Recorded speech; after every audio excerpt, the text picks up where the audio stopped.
Alright, so I ordered one of these $30 tool height setters. Just the super cheap ones. Hopefully the accuracy's close. I figure as long as they're all consistent, it should be pretty close, but this is the super cheap one, so it's basically a 2-wire. It has 4 wires. One's for the actual input, or the actual tool height, and one's for over travel. We're not going to be using the over travel. It's just 2 normally closed switches. So after searching Google for freaking days, not really. Well, actually, yeah, I have been looking for days, but I did find everything. It was not very easy, but I did find someone who I believe used the exact same tool setter. So here's the instructions. They're 100% Chinese. The only English is right here, and that's for a normally open tool setter, which I do not have. This one has 6 wires. Mine is, this one up here has 4 wires. So I kind of made some notes. My yellow wire is going to go to input 5 on the DIN connector. So yellow, input 5, green to common, which is input 4 on the DIN5. So we're going to go ahead and solder these up. So the DIN connectors go, I believe, 1, 2, no, let's see, this is 4, and this is 5, and then it goes 1, 2, 3, 4, 5. So, yeah, you probably couldn't see that, but it's easy enough to find online. DIN5 connector, that's what the machine takes for the accessory import. So, we are just going to solder yellow to input 5 right there. Let's maybe bring it over here. This is my 3D printer enclosure, by the way. Just made out of some styrofoam. A sticker right up there. Get you zoomed in. Actually, before we do that, I should probably make sure that that's the correct one. So we'll just go to the continuity. Beep. And make sure it's working. Why you no beep? She's not beeping on me. Supposed to beep.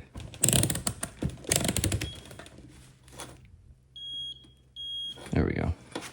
So, should be closed on the yellow and green. And it is, and then it should open. And it does. And then over travel would be these 2.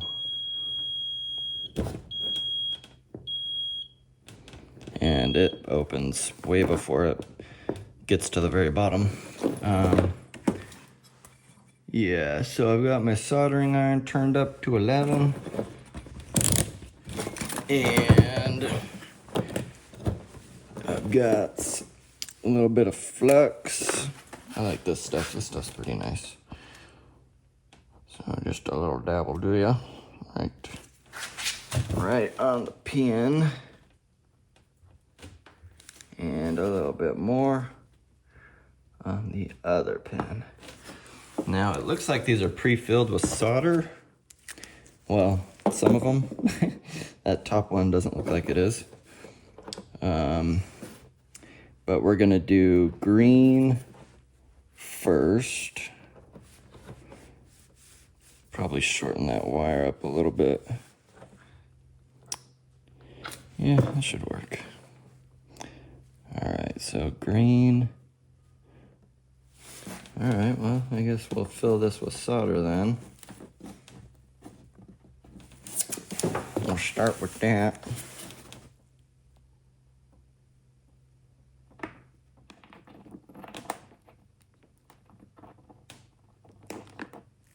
Okay. Still real shaky. It's that might hold them a little bit better. All right, green.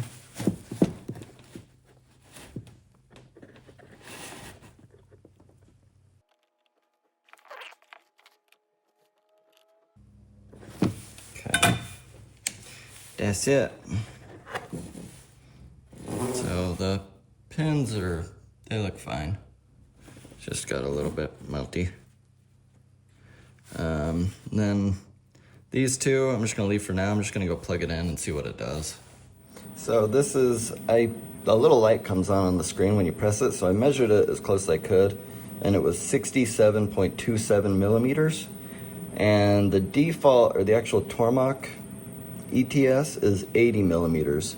So I'm gonna make a round circular thing that I can bolt with a T-slot that is the difference between 67.27 and 80, which I think was 12.8 or something millimeters. Just gonna get as close as I can. It doesn't have to be exactly 80 like theirs, because it can be changed in the PathPilot controller. So I'm gonna make a round spacer on the lathe with a hole and a couple bolt holes so that I can bolt this thing down.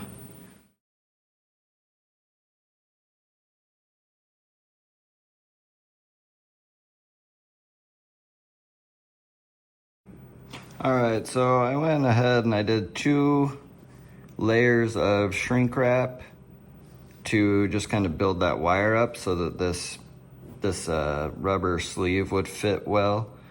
It's a nice tight fit now. And then I did a 3rd layer that was a little bit bigger so that it could shrink wrap over this screw head. So it's pretty well sealed up.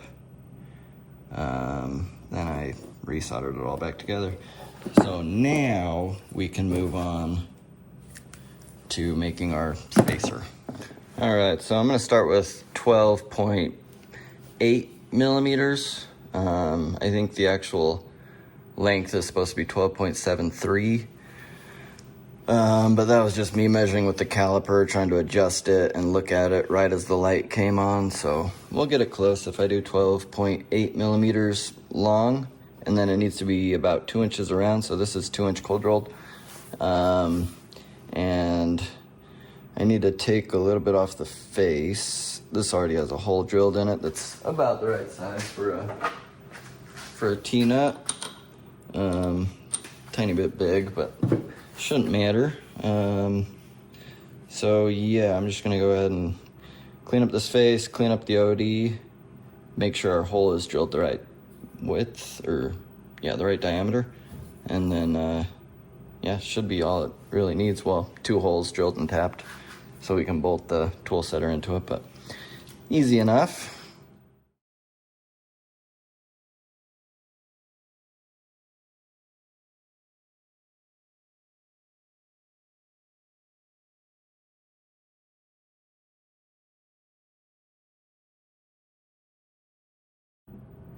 All right, so I think we got it good. I'm just gonna chop it off, and then I need to face the other side and make sure I face it perfectly parallel. I machined out the middle in here just a little bit, just so it's not trying to sit on the whole giant surface. It'll just be resting on this outer edge, which I left maybe 3/8 of an inch thick. So yeah, I'm just gonna go, well, I'm gonna polish it up a little, and then I'm gonna go chop off this edge.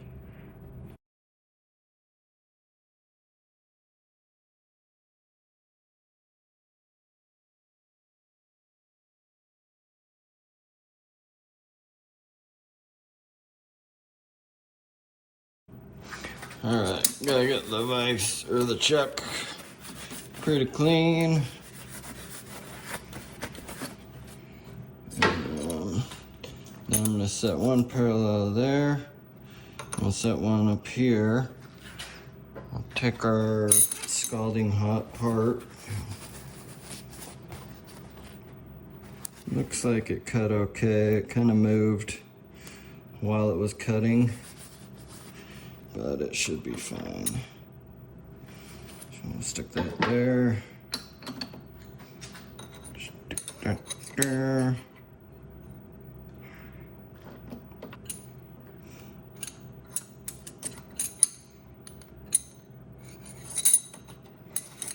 Wonder if I should give it a tap. Tappy tap tap. Get her snug, and then I'll tap it in a little bit. Some aluminum.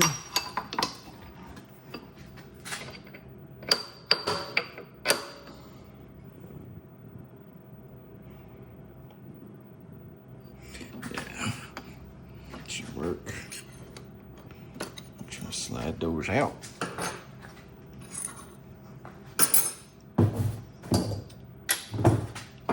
Now, I want about 12.8 millimeters.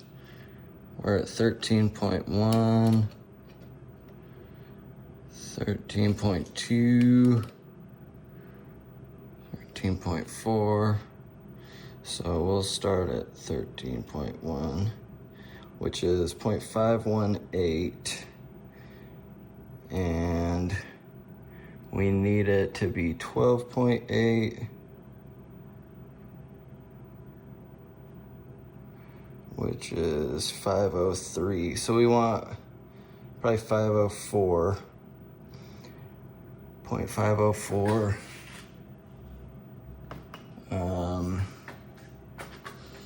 And we're at 0.528. 528 to 504. 528 to 504.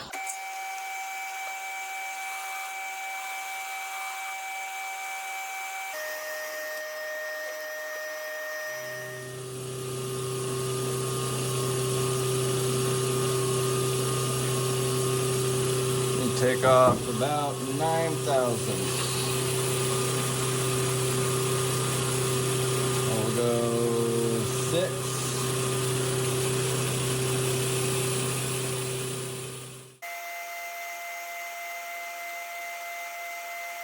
Let's see if I can fit a micrometer in there.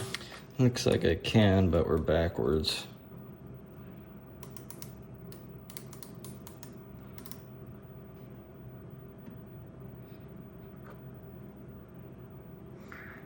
$509.5.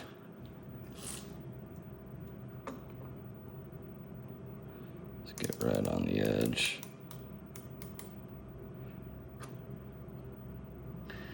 509.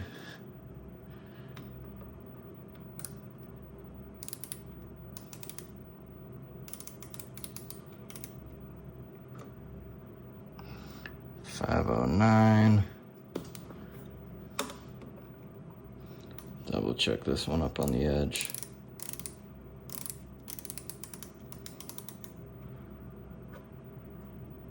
$509. So we're perfect. Need to go down. I'll do 4.5 thousandths because I put the tool height setter on the surface plate with a little bit of sandpaper and just evened it out. They like spray painted it, so it wasn't smooth. So I sanded it down just a little bit. So it's gonna be a little bit shorter. So we're gonna take this down to 504.5 maybe. We're at 509 according to this guy. So 4.5 thousandths.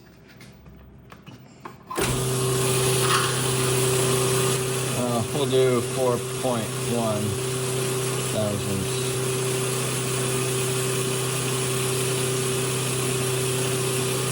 And then we'll call it.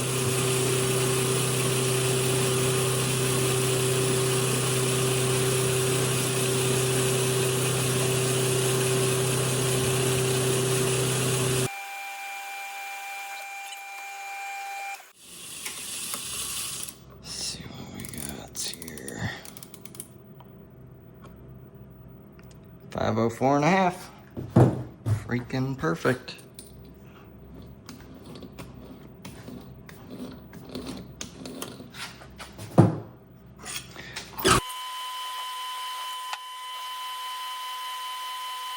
That'll work. That'll do.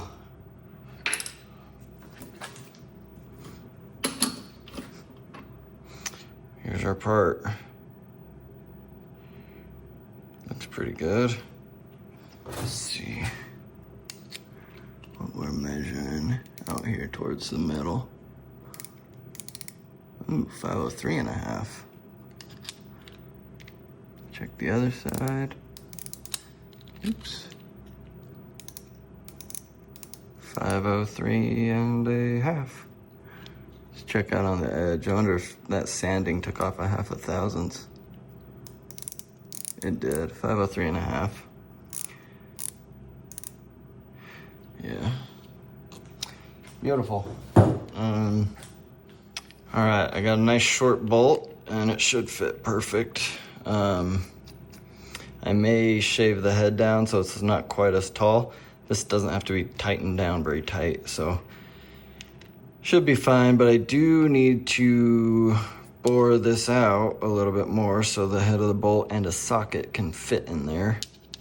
And then,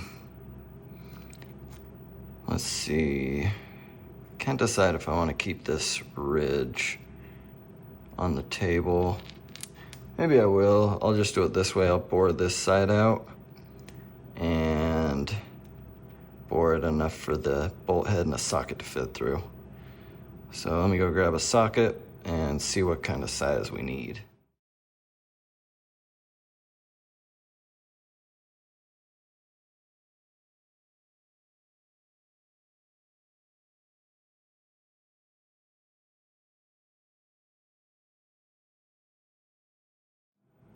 All right, got our hole drilled and bored out, shortened up the head of the bolt, and our socket fits in there with a little bit of wiggly wobbly room.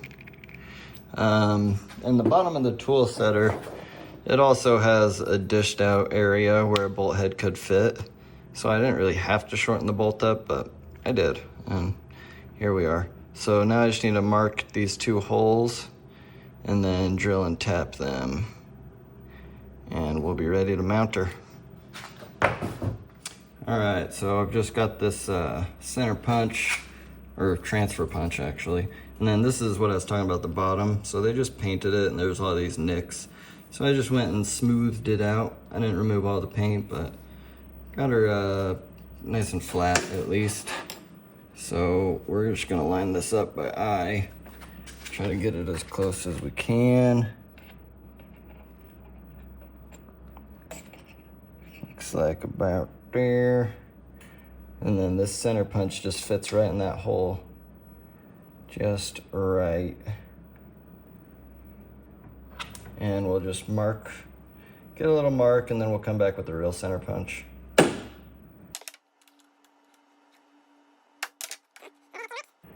Now I'm gonna grab a real center punch and punch it. All right, so this right in our hole, right here.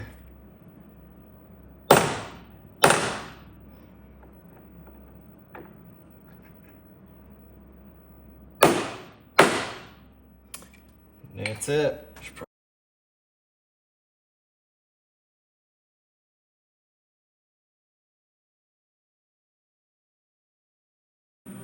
And this drill bit is very wobbly. If you can see that. It's a number 30, so I'm doing M4 by 0.7 bolts. And so this is a 3.3 millimeter drill. Well, actually it's a number 30 drill, which is just barely under 3.3 millimeters. But it's either bent. Yeah, it's freaking bent. Awesome. This one's better. Oh man. Just shitty cheap drills.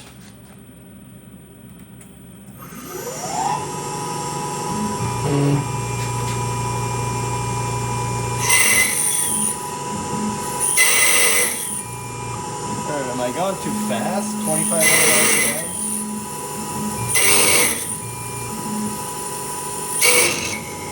Hold rolled still.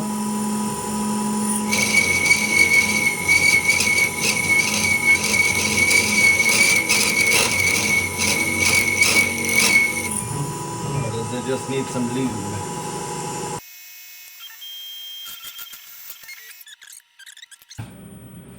Drill that kind of helped me line it up, or not the drill but the chuck.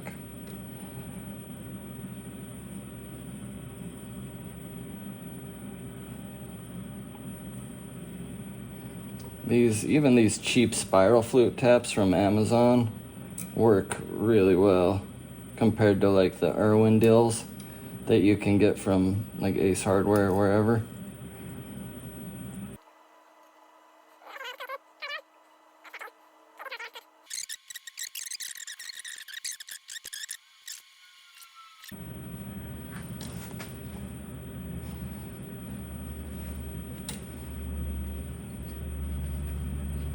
Yeah, that should be more than enough. All right, now we gotta go over and drill the other side.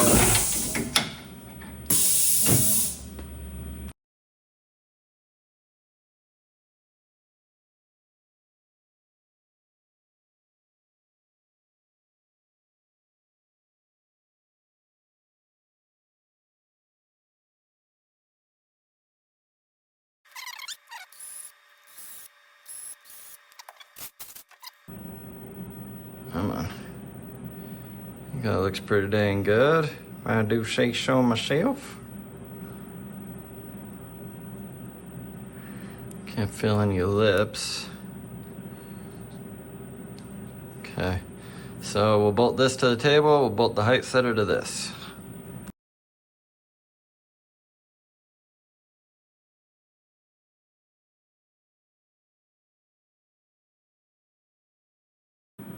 Well, I probably should have looked into how far over the table can go, because for some reason I assumed that the spindle could cover the whole table, but we're 4 inches away, so we cannot. Our Y dimension's fine, but I'm gonna have to mount this thing all the way over here, I think. So I'll do that real quick. Well, I guess I'm just gonna have to leave it unplugged while it's running, plug it in when I wanna use it, because I don't like this cable just dangling back here. This socket's not really meant to hold a cable either. It'll just wiggle itself out. There's no clip or anything like that.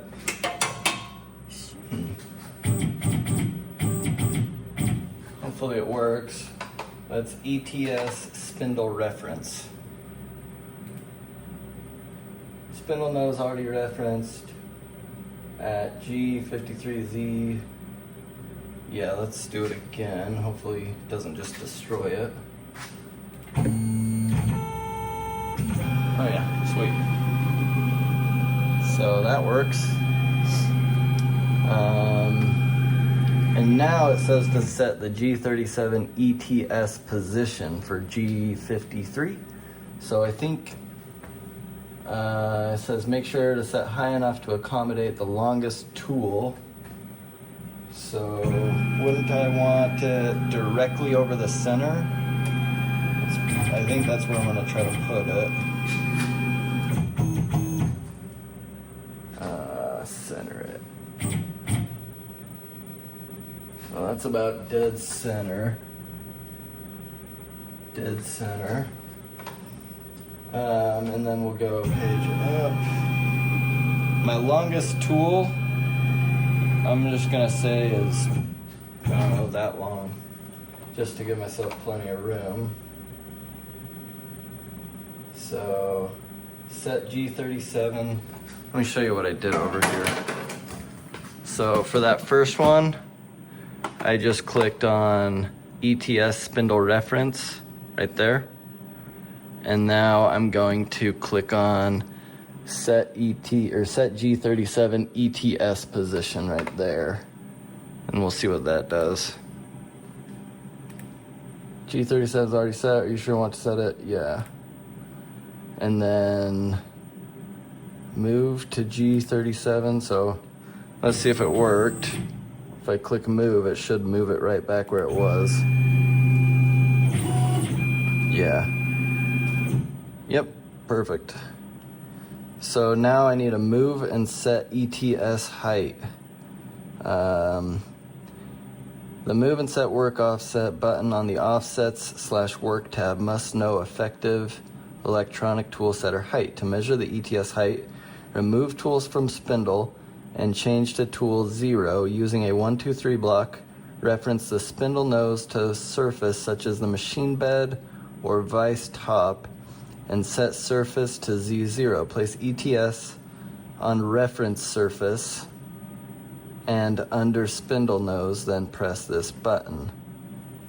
So measure, let me reread that and I'll figure it out and come back to you. All right, so because I have my tool setter bolted to the table, I'm gonna skip the part where it says to reference on like the vice jaw or 1, 2, 3 block, because after you do that, it wants you to set the tool setter on top of the 1, 2, 3 block and then measure it. So I'm just gonna try to reference the spindle nose on the table itself. And then I will do the move and set ETS height. So that way it can measure the distance from the table to the top of the tool setter when it triggers. Nope, spindle does not go down far enough. All right, so I took a 3-inch gauge block, recalibrated my height gauge, because if you remember, I was measuring all my gauge blocks were like 1 to 1/2 to 1/1000th off, and it's dead nuts on now. So these 1, 2, 3 blocks are exactly 3 inches, and I did verify that a few times, so I'm also not going to remove that. I'm just going to touch off here, and then I will check over here, and then I will add 3 inches exactly to that number. I don't see why that wouldn't work. It introduces a little bit more room for error, but it'll be... Got a splinter in my freaking hand. I hate machining still. I just did the knife blades. So yeah, it might introduce a little bit more room for error, but I think it'll be just fine. Go ahead and take her down.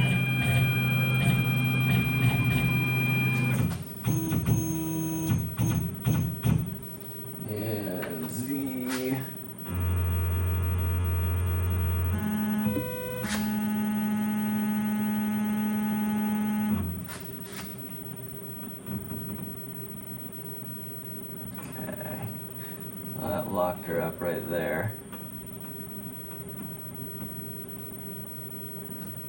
Yeah. I'm gonna go with right there. So I'll hit Z0 just on the DRO. And then take it back up. And I should be able to just click that move to G37 position. It'll go up. So that's good. It goes up first. And then it should move over to directly above center. So now I'm going to go down and we'll touch off on the tool setter. Except I don't want to do it right in the center of the tool center because it'll hit the air blower. So we got our clearance. And I'll click the move and set ETS height. All right, and that gives us a height of 0.1518, and I just need to add 3 inches to that. So 3.1518. How many millimeters is that? I was shooting for 80 millimeters. 3.1518. So about right there. 80.06 to 80.03. So we're at about 80.045 millimeters. I'd say that is way good enough. So now I want to kind of check the repeatability. So I'm gonna grab a tool and we'll just measure it a couple times. All right, so I put just my little center drill because I don't really care if that gets broken. But what I'm gonna do, so I changed tool 10, that's my center drill. And I can either touch Z, I don't know exactly what that does, or I can move and set tool length. That will move it back to this G37 ETS position. or I can tell it to just go down in the Z direction. So I'm gonna say move and set tool length. That'll move the X, Y, and then the Z.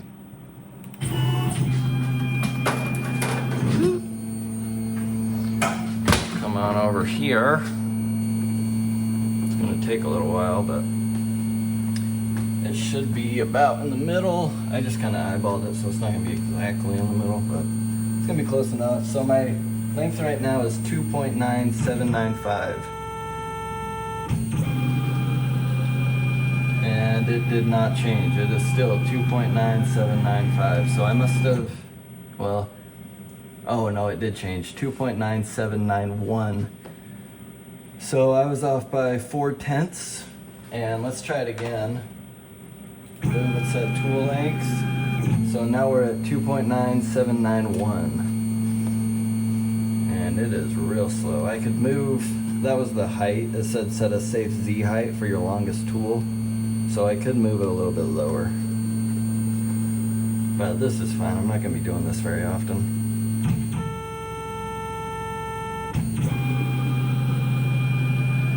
All right, it is still 9791. Yeah, it's still 9791, so it was perfect. Let's do one more time, just for funsies. Wonder if I kind of bump it around a little bit, jiggle the table a little bit, see if it changes anything. So 9791.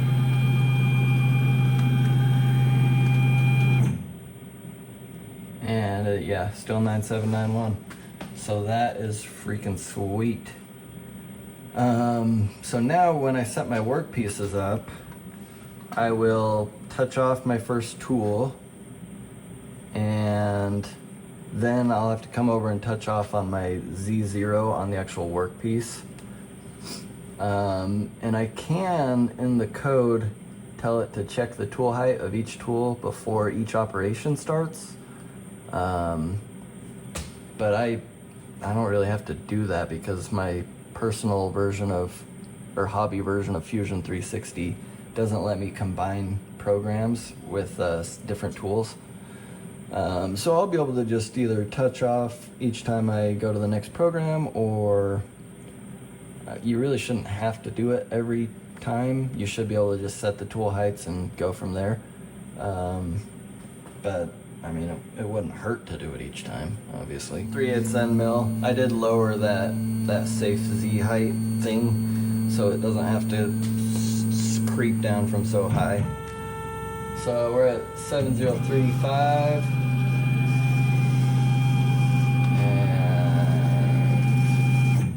And now we are at 7038.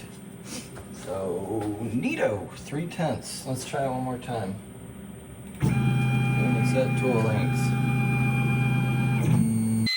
I should lower it a little bit lower while I'm doing all the tools, and then I'll reset it up higher.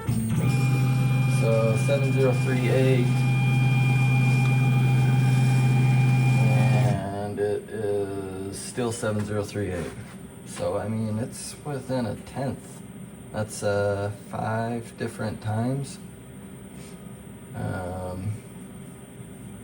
It would be, I wonder if it would be nice to just not mount this to the table. That way when I go to check my work offset height, I could just set it on the work and then touch off, and then know that it's exactly the same. I don't know, if anybody has any recommendations, let me know. But yeah, that's it for now. I think right now I'm pretty happy with this until I mean it inevitably breaks down and causes something to crash into it. But for now, I mean, we're golden. All right, we just had our first one that went off by 1/10. So the first time I measured it, it was 2.9594. Second time I measured it, it was 9595. So it was off by 1/10. And the third time I measured it, it's still 9595. So, I mean, within 1/10. I'm guessing it's actually probably 2.9598.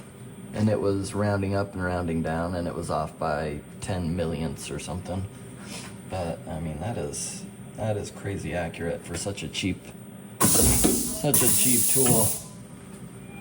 All right, so the SureHog was off center a little bit, and it just barely touched on the outside edge, and it was off by 0.02. So I moved it to the center and checked it, and now we're gonna double check it. So it is important to measure all the tools right off the very center of the probe. 8390. Yeah, that time it was good. 8390. We'll check it again.